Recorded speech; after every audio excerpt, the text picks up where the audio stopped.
আমি মধ্যরাতে গত রমজানের আগে ছিলাম মদিনায়, মধ্যরাতে গেলাম, যে দেখি খুব ভিড়, দাঁড়ালাম, 50 জন 60 জন করে ঢুকলাম, ঢুকেই একটা জায়গা পেয়েছি নামাজের, উপরে লেখা মাকান তাহাজ্জুদি রাসূলিল্লাহ, রাসূলের তাহাজ্জুদের নামাজের জায়গা। মানে এখানে রাতে তাহাজ্জুদ পড়তেন, প্রাণটা ভরে 2 রাকাত নামাজ পড়লাম। তারপরে আবার প্রথম কাতারে মানুষের সাথে ধাক্কাধাক্কি করে হাঁটতে শুরু করলাম।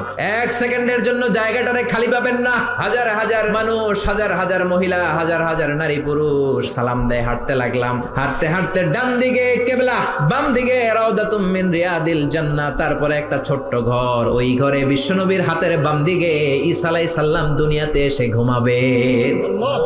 ইন্তেকালের পরে ওইখানে হবে ওনার কবর। এরপর একটু আগাবেন, লেখা মুহাম্মদ রাসূলুল্লাহ। সহ্য হবে আপনার? নিজেরা সামলাতে পারবেন? পারবেন। যে নবীর কথা আজীবন শুনলাম, যে নবীর জন্য বুকের তাজা রক্ত বিলিয়ে দিতে আমরা রাজি আছি না নাই?